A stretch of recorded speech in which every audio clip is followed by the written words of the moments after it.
NYC. Welcome to NYC Now, your source for local news in and around New York City from WNYC. I'm Janae Pierre. Happy Saturday. The New York Knicks are still alive.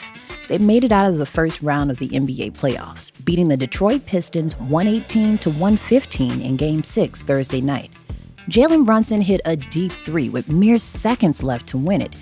That was a way for him to bounce back after a rough Game 5. He finished Game 6 Thursday with 40 points. But the win didn't erase everything.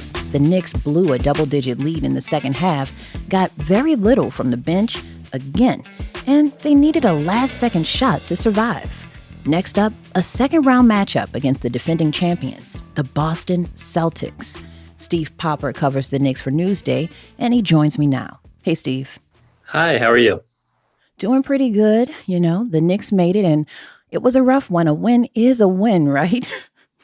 Look, it's either going to wear them out for Boston or be a great test that helps them advance, and be ready for that, because Jalen Brunson said it after the game. They really brought the fight to the Knicks, and they had to respond and try and answer back. Every one of these games was close, down to the wire, controversial plays at the end, and some heroic performances by Brunson, which we've come to expect here.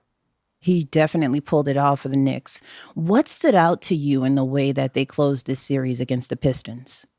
I think some resilience. The Knicks haven't played their best, but they managed to fall behind by 7 points very late in the game. And they didn't kind of give into that in that atmosphere, which was really raucous. They fought back. They just kind of kept their calm. And I think coming into the series, the one thing we knew was the Knicks were a more experienced playoff team than Detroit, which won 14 games last season and hadn't won a playoff game since 2008 at home. So the Knicks sort of kept their composure there at the end, which I think is what made the difference there. Detroit, just some turnovers, some bad mistakes in the final minutes. And Jalen Brunson just did what he does all the time, came up with improbable shots that will be stories that some of these fans will tell to their kids someday. So you mentioned that double-digit lead that the Knicks blew. They really struggled to hold leads throughout this matchup.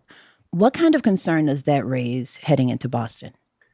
Well, I think as Tom Thibodeau, the Knicks coach, would say, everything is a concern for them. And when you're facing a team like Boston, the defending champs, so deep, so talented, you just have to be really on your game perfectly. And I think what you saw from the Knicks against Detroit will not work against a team like Boston. What Thibodeau asked for is 48 minutes, and they haven't had that once in this series.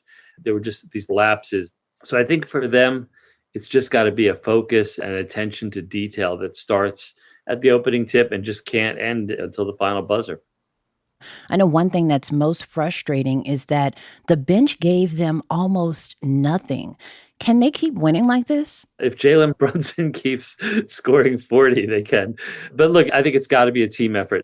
And even though the scoring wasn't there from other guys, there were contributions, I think, that shouldn't go unnoticed. OG Anunoby just had a tremendous series defensively. Mikal Bridges came up big in Game 6 on Thursday.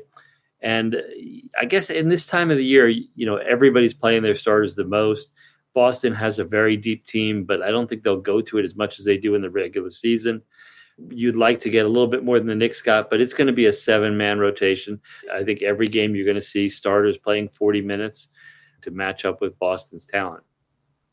Steve, I recall our conversation just at the beginning of this new season.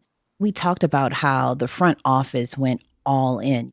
They gave up 5 first-round picks to get Mikal Bridges. They did that 2-for-1 trade to land Karl Anthony Towns. They're deep into the salary cap with little room to make changes right now. Is this roster built to contend right now? Or I'm wondering, are there cracks already showing? Well, I think there's a couple of things here. We've seen some flaws, but it is the first year of a process that when they put this together, these guys are all sort of the same age, sort of on the same contract timeline. And I think in year one, you don't sort of expect the championship. But as you said, we talked about it's all in, with the roster. I just think there's a little bit of a window here with this team that, there was still some adjustments. They were never healthy completely until the end of the season. And as much as we talk about Jalen Brunson's sprained ankle that was bothering him in this series, he did play 42 minutes in Game 6. He's going to be on the court for 42 minutes. I would imagine every game he can drag himself out there against Boston. This matchup is really what this team was put together for. Mikal Bridges, as much as it cost them, his defensive ability, Anunoby's defensive ability, are what you needed to try and match up with the talented wings that Boston has, Jason Tatum and Jaylen Brown. I think if the Knicks can not get blown out in this series and show some potential, then it's year one of maybe about a 4-year window. But if they get blown out again, as they did in the regular season against Boston, I think everything's on the table. You might reconsider things. We've seen coaches who won championships getting let go during the season. The front office, this is what they get paid the big bucks for, is to make the decision is the potential there to make this happen as we go on? Or is this going to be something that you realize right away is not the fit that you thought it was? Yeah. I want to talk about this matchup again. We don't have a Game 7, so the Knicks can use this weekend to reset, go through all the tape, of course. I want to talk about how they stack up against Boston and what has to shift for them to have, a real shot and not get blown out, as you stated. Well, I think on paper, they match up well in that starting five, which is where, again, the focus is in the postseason. It's much less of a depth contest, which the Knicks don't have compared to Boston. They're made to match up with them, and I think they do on paper, but they have not matched up well in reality throughout the season. They lost all 4 games to them. 3 of them were blowouts. It's going to be a test. Everything changes in the playoffs. The intensity, the focus, the attention to detail. We'll know probably on Monday night, about an hour into the game, if this is a reflection of what we saw in the regular season, or if what they put together on paper to match up with them works. There's just so much talent on Boston that you can't focus on one person, as the Knicks have relied on Jalen Brunson so much. You can go up and down the roster. There's so many talented players on that team. So in a perfect world, can the Knicks beat them? Yes. Is it often a perfect world? Not usually. Steve, do you have a prediction for us? I think the Knicks are going to give them a fight. They're going to get some games at home. But I think Boston overall is too much. I would probably say Boston in 6.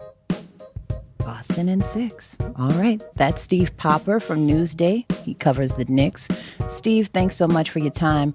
The Knicks and Celtics matchup begins May 5th. That's Cinco de Mayo in Boston. Steve, thanks a lot. Anytime. Thanks for having me. Thanks for listening to NYC Now from WNYC. I'm Janae Pierre. Have a wonderful weekend.